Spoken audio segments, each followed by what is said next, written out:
All right, well, welcome everyone. Thank you again for joining us this afternoon, particularly to our judges, familiar faces and new faces.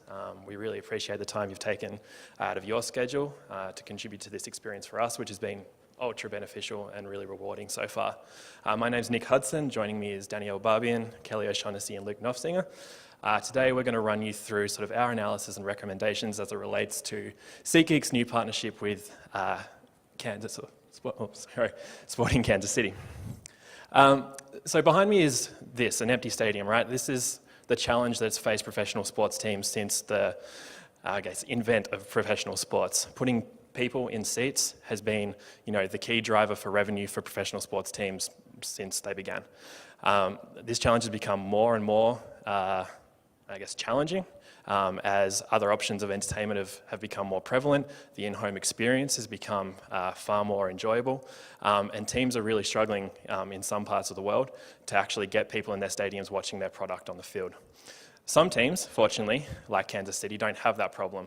They've sold out the last 87 home games straight, and many teams in a situation like that would probably rest on their laurels.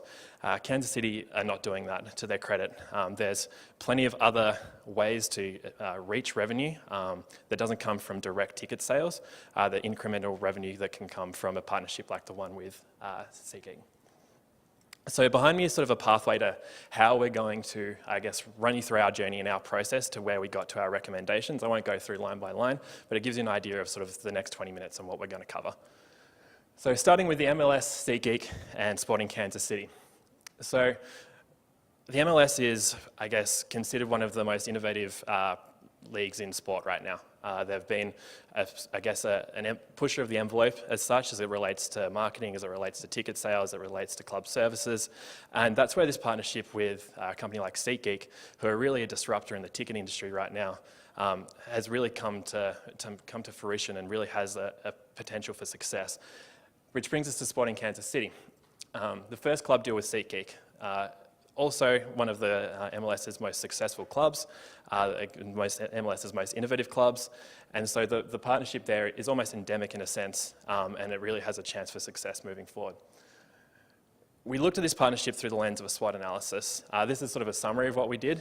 I won't run you through every point, but the key takeaway for us were the strengths and opportunities that existed really aligned to make, to present excellent opportunities for this partnership moving forward, and particularly as it relates to the weaknesses and threats, really put the partnership in a great position for success, as we'll sort of identify those moving forward through our recommendations. After we sort of conducted this SWOT analysis, we sort of ran a second, TOES analysis, you might call it, which we sort of identified three key areas of where our recommendations were sort of drawn from. Firstly, Sporting Kansas City's culture and fans make the club a great testing ground for innovative ticketing. Their fans are loyal, they're extremely dedicated to the team, and they're willing to grow as the team evolves, and are willing to adopt such technologies like SeatGeek. Secondly, SeatGeek's ability to verify both primary and secondary sales make it well positioned to attract millennial audiences. This is the millennial audience that Sporting Kansas City and every sports team and every other organisation in business is pretty much going after, right? Thirdly, Sporting Kansas City's in-stadium experience is well primed to attract millennials who are interested in spending on experiences over things. And what I mean by that is it's known that millennials are more interested in spending their income on experiences over the objects, and so Sporting Kansas City's top-of-the-line in-stadium experience is really something that is attractive to that market. So Danielle's going to take us through what that market looks like and our objectives. So you all gave us three key objectives, as you can see here.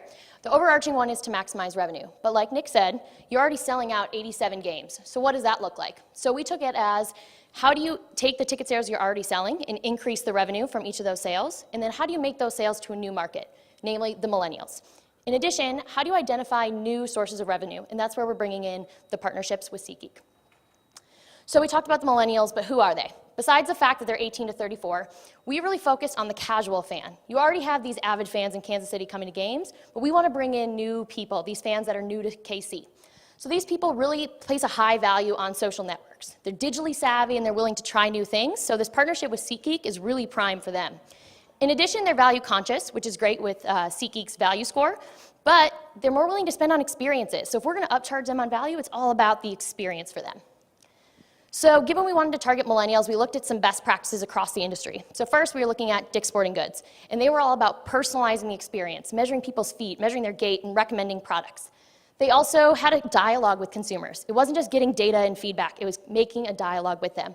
And lastly, the user experience. They used omni-channel retail practices to integrate everything and make it a cohesive experience regardless of what platform you connected on. We also looked at Apple. Apple has been ranked among the top apps for millennials year after year. And the first thing that they really connect with SeatGeek on is being a disruptor in the industry. When it comes to Sporting Kansas City, the big connection was community. Apple's all about this aspirational community, and that really fits with what Sporting Kansas City is trying to do. And then lastly, again, the user experience. They're all about making stuff that's intuitive, making it integrated. So given what we learned in looking at people who are doing targeting to millennials really well, we looked at the SeatGeek app and the Sporting Kansas City app, and we tried to buy some tickets. And we realized it took 5 clicks for us to get from the Sporting Kansas City app to the SeatGeek app. And we were like, if this is going to work, we need to make this a lot easier. So we took this overall approach of we want to use SeatGeek and the power of SeatGeek to make this a personalized, integrated, end-to-end fan experience for these Sporting Kansas City fans. So we took this lens and applied it to the objectives you gave us. And so that was kind of our approach to developing the strategies that Luke and Kelly will walk you through next. Thank you, Danielle. So our first objective was to increase revenue through ticket sales. And it's a really difficult challenge when you sell out all your games every year and you have a backlog of season ticket holders. But we came up with a few ideas that help not only increase revenue from the tickets you're already selling, but help you reach new markets and grow your fan base, and that will open up new revenue streams from there. So the first strategy for this objective was dynamic ticket pricing. With this one, we're really going to leverage our relationship with SeatGeek and their innovative platform and how they've been kind of disrupting ticket purchasing patterns and informing the customers on when the best time to buy tickets is. And then we're going to go to second strategy, which is value add. So how can we increase the value of the in-game experience for our fans, which we think is really going to resonate with millennial viewers and fans? And how can we do that at a cost-effective way, but really kind of bring in that personalized experience? And then our third strategy is social and digital marketing. How can we create an integrated platform between all the digital devices and bring that experience not only personal, but make it kind of this holistic and integrative experience? So the first strategy is dynamic ticket pricing. You all know what it is, so I'm not going to go into explaining it to you. But the real kind of high-level point for this strategy is that SeatGeek has been putting together team profiles for their consumers to inform the consumers on when the best time to purchase tickets are, where the best tickets in the stadium are based off value with their deal score system. And so we're going to leverage that relationship that they've already had with the fans, and we're going to build that kind of system for us. So can we put customer profiles together for the team to know what other events that our fans are purchasing, tickets to other events, when they're purchasing it, how much they're purchased for, and put it all together. And then we're going to talk about value add. So this is tangible and intangible assets. For tangible assets, this is things like merchandise, parking tickets, vouchers, and transportation. Putting this holistic personal experience together, increasing the whole experience that you get at the game. And we have some cost-effective ways to do this. For merchandise, which can be expensive, we're going to actually subsidize that in the ticket price. And here we kind of have each different section would have different options, so you can kind of pick and choose and have this personal experience. And then we have intangible assets. Millennials love experiences, so we're going to have behind-the-access scenes for them, you know, meet and greet with the players, stadium tours, all that kind of stuff where they can upgrade to a premium ticket and get this behind-the-access level and have a more kind of one-to-one relationship. And the whole point is to increase the deal score on SeatGeek so that our tickets show up as better deals, even though they may cost the same or a little bit more.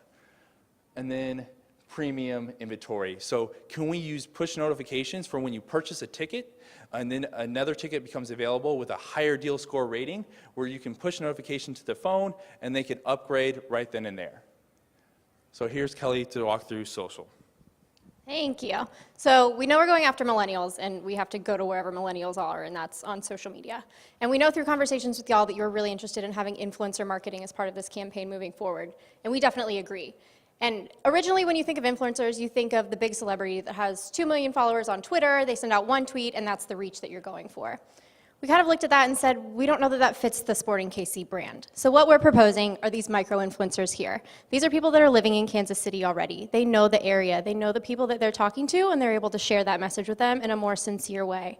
Millennials are known to be a little bit mistrusting. They're not going to necessarily listen to that celebrity with 2 million followers or a tweet from a team or a big business. But if this is someone they can relate to, they're much more accepting of the messaging. So a couple of the people that we have recommended here are from local KC groups. Jason Burton is a mixologist at a famous bar in Kansas City. He's got a huge following on Facebook. We also have Shane Borth and Gigi Harris of Quixotic Fusion, which is a sort of Cirque du Soleil show that's based in Kansas City, and she has over 2 million followers on Facebook as well. So we think that this could both achieve the reach and make the local message pertinent. Secondly, we're going to look at Facebook. One thing that really struck us when we were reading through the case was that the strong connection that SeatGeek has with Facebook, the fact that it's so connected. And the other thing that we put together was that over 85% of US adults have a Facebook account. So we obviously have a huge audience that we can talk to. We really want to harness that connectivity with SeatGeek and Facebook to be able to turn the millennials' social tendencies into sales tactics for us. So instead of just putting advertisements out on Facebook, we want to do social selling. So in this example, we have Nick, who's looking to go to a Sporting KC game next weekend, but he's not going to pick up his phone. We've gotten so lazy, we're not even going to text people anymore. So what he does is he buys his ticket, puts it on Facebook, because it's connected with SeatGeek, and says, I'm going on Saturday, who wants to come with me? And Luke, turns out, wants to go with him, finds out as well, clicks through that link, takes him straight to the SeatGeek website, he buys his ticket, and joins Nick at the game on Saturday. And it's that kind of ease of access that we want to highlight as we move through the rest of the presentation as well. Lastly, we were looking at Instagram. Because Sporting KC has sold out so many games, we know that they're doing well in marketing. So what can we do to sort of take the social media to the next level? What we really wanted to do was, again, have that connectivity with the fans by creating unique content for them. So what we're proposing here with Instagram is that because Instagram is owned by Facebook, we also have a link to SeatGeek. What we want to do is figure out between SeatGeek and the Kansas City app, who's attending these games. So for anyone who's at the game, they'll receive a push notification for any special moment. So if there's a goal scored, if someone takes a PK and it goes upper 90, gorgeous shot, we already have photographers on the field. They're going to take that shot, we'll upload it to our system, and we can push it out to everyone in the stadium so that they have an opportunity to share moments like this with their friends, which incentivizes their friends to then come to the games. And now back to Luke for our second objective. So objective number 2 is about driving revenue outside of ticket sales, and this is through 2 strategies. Is that the lens we looked at? The first one is through kind of other events that we can host at the stadium, and the second strategy is for new partners and sponsorship deals that we look to acquire. Now, Sporting KC owns the stadium. They own Children's Mercy Park, and so adding new events there in off days or off season will definitely increase revenue. And so here, what we're looking to do is maximize, once again, our relationship with SeatGeek. So in 2010, SeatGeek rolled out for the MLB this kind of way for fans to not only learn more about the different purchasing patterns or the ticket prices for venues, but they also, I'm sorry. So the idea behind this is that we want to work with SeatGeek to learn more about the purchasing patterns of where our fans are going outside of the events. So we want to put together customer profiles. We want to build what other events they're going to, what are they paying for, and use that to make informed decisions on what we're bringing to our stadium. The second thing we're looking at here is speaking with our fans directly. So can we add a feature into our app where they can vote on upcoming events in the arena, or we can get their feedback directly that's not through email, but kind of this quick time added feature to the app. And then the next thing we want to do is we want to provide you with a resource and a tool set that you can use moving forward. So instead of up here telling you about 2 or 3 ideas for venues or events you can bring to your venue, we want to give you the evaluation tool that will let you judge that in the future and retroactively looking back. So here we put together 10 metrics. 6 of them are based off of your brand. And we recognize this from not only what you say about your brand, but what your fans say about your brand. And we looked to the Cauldron, your support group, to get this metrics for you. And the other 4 are about revenue generating. So we put together a scorecard, and this is kind of a quick example of what that would look like. And then we go back to new partners with Kelly. So as we were approaching this business problem, we understood that you guys were looking for 80% new revenue from ticket sales, but you also wanted 20% of revenue from new partners. So what we did is we looked at a couple of companies that resonate with millennials. The first one we came up with was Uber. Uber is by far one of the most downloaded apps by millennials in the country. Sorry, a bit distracting. And so what we wanted to do with this is we saw a lot of synergies. So Uber is a mobile-based app, so is SeatGeek. We really want to keep that mobile atmosphere because it's what resonates with millennials. Our plan for this was that 2 days before every KC home match, anyone who gets in an Uber in Kansas City is going to receive a pop-up message. They've recently redone their app completely and made things like this more possible with Uber Eats, location beacons, things like that. So we'll be able to figure out who's getting in an Uber in Kansas City, send them a pop-up notification that says, hey, you're in town for a couple days. By the way, there's a game coming up, and if you take an Uber, you'll not only get a great experience at the stadium, but discounted rides on Uber. And so we're hoping that because millennials are so spur of the moment in their purchasing patterns, that this will spark interest for them. Then we moved on to Hopper. We were trying to figure out how to harness the strength of Sporting KC's brand. Yes, they have fans in Kansas City, but they also have fans all over the Midwest. So how do we get those fans into games and things like that, get them to be loyal? We figured out that if people are coming in, especially if they're coming in from the Midwest, we want to use Hopper as it's the most downloaded travel site around millennials. So as they come in, land in Kansas City, about a couple hours later, we'll send them a pop-up. Again, just a push notification on their phone, nothing too intrusive, that says, by the way, we have a game coming up. Are you interested? And what this does for us is it helps us figure out who's coming into town. It gets them onto the SeatGeek app, and we can understand their data. And these fans are important because they're traveling, they're most likely less cost sensitive. So they're more likely to spend more money in the stadium and on external goods. And so we want to make sure that we harness that, as well as the fact that that means eyeballs for us whenever they go back home, watching our media broadcast, which is good for us as well. Lastly, we wanted to partner with Amazon. The big thing with this is that if you're coming to a game, you're probably going to go look for merchandise. If you're a fan, you need a soccer ball, you need shin guards, whatever it is that you're looking for. I know my first stop is Amazon. It's normally the easiest. And what we were thinking with this is that if you see on the side here to the right, there's a side ad. And that's what we really want to focus on, is we want to get people from Amazon to the SeatGeek app or their website. So that way, they will know that they can purchase their tickets through that app, have a great experience at the game, but as well, we've connected them with Amazon, and it'll give them the ability to get Amazon Prime shipping for free. So what we were thinking behind this is instead of having the pickup at the stadium where they have to wait in line to check in, wait in line at the store, pick up their shirt, then go change, they'll have this at their home ahead of time. So it's a very streamlined process. And Danielle's going to bring us home with a couple of KPIs. So in order to make sure you guys are getting your value from this, we wanted to look at some key KPIs. So first and foremost, incremental ticket revenue. So this is focused mostly on number of tickets from new users, since your focus is on bringing in new fans, but also how many of these new users are from this millennial segment in particular. Next, also looking, given it's such a social media strategy, really looking at the engagement on social and the positive fan feedback you're getting from all of this. In addition, although this is from the Sporting KC perspective, in order for this to be an effective partnership, this also needs to be really strong for SeatGeek. So these are some KPIs we thought of for SeatGeek in terms of looking at app downloads and tickets sold. Next, just a quick rundown of the budget. You have this, guys, in front of you so you guys can see more of the numbers. We stuck to your budget at $55,000, and we touched on this earlier of doing really cost-effective strategies such as micro-influencers and passing on the cost of merchandise. In terms of revenue and the incremental revenue, the biggest point on here is dynamic ticket pricing. A $1 increase in ticket prices across the season can increase your incremental revenue by over $100,000. A simple solution, but it's going to be really a big driver of revenue for you all. So next, Nick will go over some next steps for you all moving forward.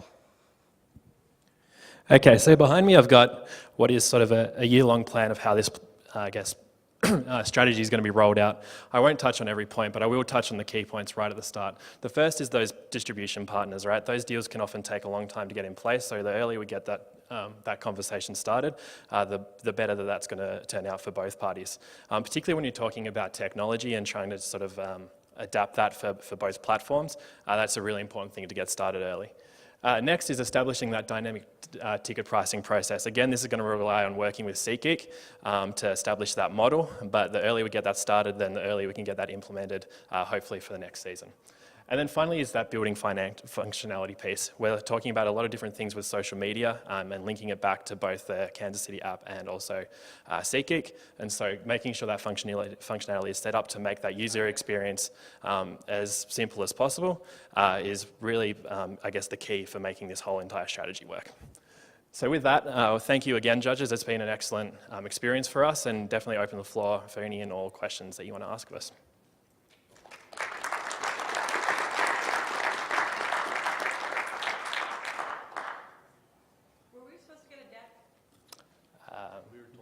Apparently not, according to Ashley, no. Oh, okay. Oh. Would it help if we have some other I really liked the presentation, and it was very thorough. One of the things that I saw was, as you went through all these new partnerships, did you look at who Sporting KC has currently partnered with and how you can work with them? Because I also noticed that your timeline starts at the end of this season as versus right now. So can you talk a little bit about that, current sponsors, and why it starts next year? Correct. So the first thing I'll start with was the timeline piece. It's a conversation we had a lot in the lead up, and particularly in the sort of more final hours of when we were rolling this out. The key point for us was being realistic. Partnerships like this aren't going to get built. We're already in the preseason right now, where partnerships like this aren't going to be built in time for the start of the season. So what we've built out in that timeline is, I guess, a fairly, not worst case scenario is not the right word, but I guess that is sort of there's sort of a, what's the right word? Conservative estimate, sorry, of what this might look like. There's definitely room for these to be brought in sort of mid-season, particularly the partnerships, that's sort of fairly easy. Some of the in-app functionality, less so, in terms of trying to work with SeatGeek to get that functionality in terms of the dynamic ticket pricing and things like that up for the 2017 season probably isn't realistic. So what we've tried to do is provide a realistic recommendations and timeline for you to implement moving forward.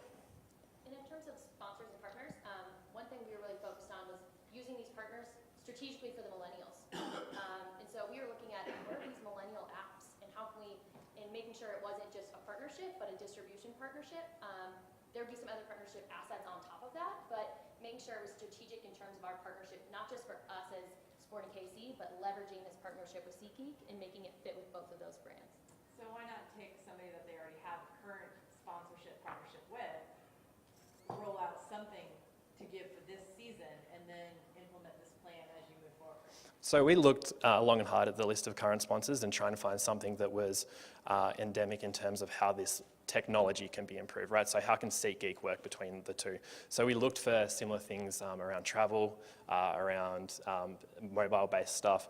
We looked at banks that they kind of partner with, and nothing really made sense to us from reaching, ticking all the boxes in terms of reaching millennials, in terms of implementing the SeatGeek technology to do so. And so what we tried to do was sort of identify opportunities that would allow us to do so in the most efficient manner and cost-effective manner. Did you guys explore opportunities to look with other ticket partners? So we know that currently Tick City is another ticket partner that Sporting Kansas City partner with, and that's more on a secondary market basis. And so we really wanted to leverage SeatGeek in everything that we did through this because their technology is frankly superior. We know it's a priority of the MLS to try and get this sort of through some of the clubs, and that's why Kansas City's been used as I guess a testing platform to do so. And the way that SeatGeek works, it works very differently to the way that something like Ticketmaster or StubHub works in terms of that. So we wanted to focus on SeatGeek and their core competencies that they have because we believe that it's the best way to reach millennials in the market we're going after.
sit next to somebody before the seats get, go away?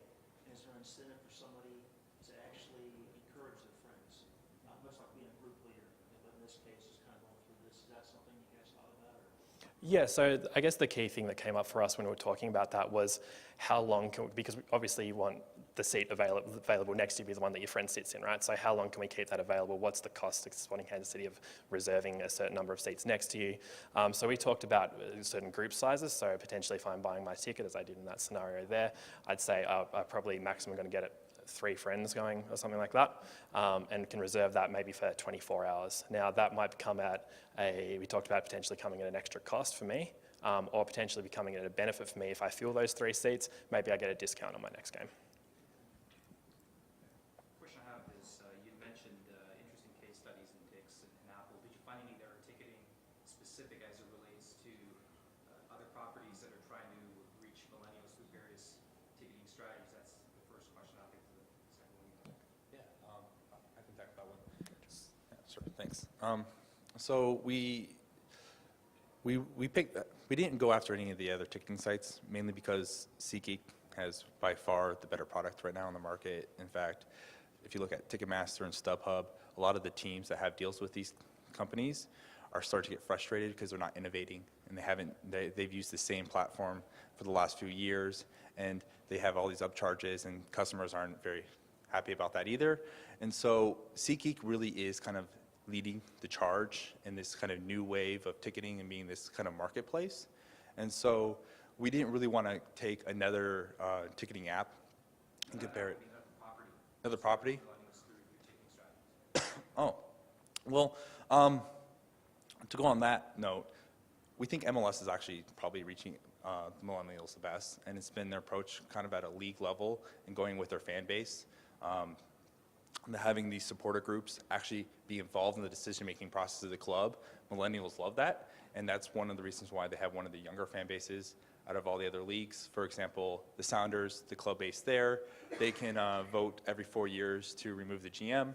At the Timbers, they voted in all the breweries and local restaurants into the venue. And so just the MLS, the way it's set up, we believe that they're reaching the millennials, and they're being the champion for that the best. So Kansas City is one of the best performing MLS teams. MLS is best in the millennial market.